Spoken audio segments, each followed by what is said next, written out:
toutes et à tous et bienvenue dans cette nouvelle vidéo. Aujourd'hui, nous allons parler programme SCAF et pour ce faire, je vais partir à la rencontre de deux collaborateurs de chez Safran. Bonjour Philippe, bonjour Jocelyn. Est-ce que vous pouvez dans un premier temps vous présenter, Philippe, si tu peux commencer? Donc Philippe, moi je suis l'ingénieur en chef de ce magnifique projet. Et Jocelyn? Et moi je suis le directeur du programme chez Safran Aircraft Engines. Alors expliquez-nous globalement vos missions au quotidien chez Safran dans ce programme SCAF. Alors moi je dois piloter le développement technique du moteur, d'abord le développement des technologies, dans un deuxième temps ça sera de développer le moteur en lui-même avec l'ensemble des partenaires. Et moi mon rôle avec ma casquette programme c'est d'être un peu le chef d'orchestre de toutes les activités pour assurer la satisfaction client, la performance économique, la relation avec les partenaires sur ce programme. Jocelyn, est-ce que tu pourrais nous présenter globalement le programme SCAF s'il te plaît? Le SCAF c'est le système de combat aérien du futur, c'est un système de systèmes et c'est la prochaine génération d'aviation de combat qui va être développée en Europe pour prendre progressivement la place du Rafale et de l'Eurofighter. C'est un programme qui comprend des drones de combat et un chasseur piloté au centre de ce système qu'on appelle le New Generation Fighter. Et Safran Aircraft Engines, avec ses partenaires, développe le moteur de cet avion de combat. Est-ce que tu peux nous en dire un petit peu plus sur la participation donc, de Safran dans ce programme?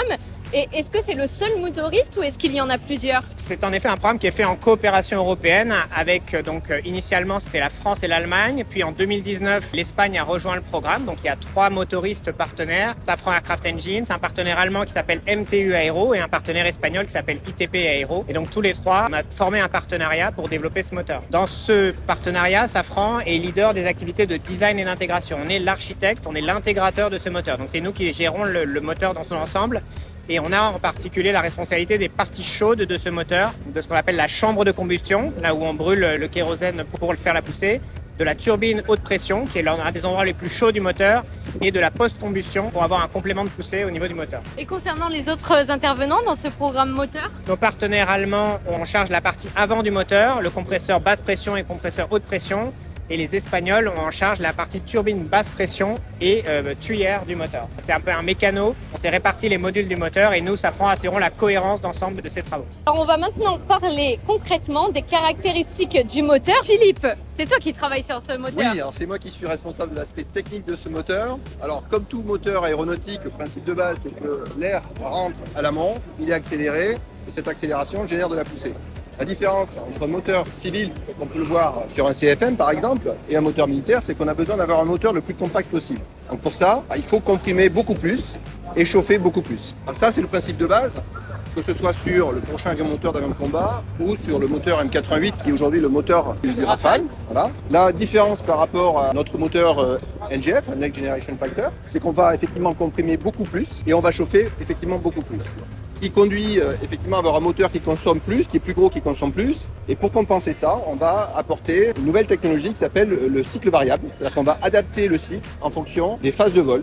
Être capable par exemple sur des zones de cruise à consommer beaucoup moins que sur un moteur plutôt conventionnel. Ce sont les seules grandes innovations dans ce projet. Il y a beaucoup plus d'innovation que ça évidemment, mais dans les grandes lignes, effectivement, si on veut rester à haut niveau, ça va tourner autour de ça. Et évidemment, c'est un moteur qui va servir un avion qui sera plutôt furtif. Voilà, dans les grandes lignes. Donc on va adapter le moteur en fonction des demandes des avionneurs pour effectivement répondre à ces besoins-là. Le moteur tel qu'il est aujourd'hui, c'est le moteur que vous aviez pensé au tout début du projet? Alors on avait bien pensé à un moteur à piston avec des hélices, je crois que ça plaisait pas trop à l'avionneur. Donc finalement on est revenu sur du classique, moteur d'avion de combat avec une post-combustion plutôt classique, mais évidemment avec des technologies beaucoup plus avancées, beaucoup plus challenging. Et ce fameux cycle variable qui va nous permettre justement d'améliorer la consommation du moteur et donc de l'allonge au niveau de l'avion. Grosso modo, depuis le début, effectivement, on est dans cette idée. Maintenant, on essaie de trouver quel est le bon compromis entre un moteur performant, compact et puis un moteur qui consomme le moins possible par rapport aux besoins de l'avion. Jocelyn, est-ce que tu peux nous expliquer quels sont les enjeux pour Safran pour ce programme? Oui, tout à fait. Il y a 3 grands enjeux de ce programme pour Safran. Le premier, c'est celui de pérenniser et de conforter notre position de motoriste leader en Europe. Safran est un motoriste complet. On a un partenariat très fort dans le civil avec CFM. Et évidemment, grâce au moteur militaire, on est motoriste et c'est pas un sport de masse. Il n'y a que 4 vrais motoristes au monde et on est un de ces 4. Et donc évidemment, c'est des compétences qu'il faut maintenir et exercer. La deuxième importance stratégique, c'est d'un point de vue technologique. Ces programmes militaires ont toujours tiré les technologies vers le haut et le SCAF ne fera pas exception. Il va permettre de développer des technologies de pointe vraiment au meilleur état de l'art à l'horizon 2040. Et la troisième raison, c'est une raison de souveraineté. Évidemment, dans le contexte qu'on connaît géopolitique très chahuté, c'est extrêmement important d'être maître de notre destin Et grâce au SCAF, la France, l'Europe se donnent les moyens d'être maître sur son destin demain sur la motorisation et sur l'aviation de combat. Où en est aujourd'hui le projet? Le projet a franchi une étape clé en décembre dernier avec la notification d'un gros contrat. Dans le passé, on avait eu de petits contrats. Là, on a un gros contrat qui nous permet sur les 3 ans et demi à venir de faire des travaux technologiques extrêmement avancés et de monter en puissance en termes de ressources sur le projet. C'est un jalon très important pour ce programme. Alors Philippe, des tests ont déjà été réalisés sur un prototype moteur. Est-ce que tu peux nous en parler? Alors, pas sur ce moteur-là, parce qu'on démarre le projet, mais évidemment, on fait de manière très fréquente des essais en recherche et technologie, en général sur le moteur M88 ou sur d'autres moteurs.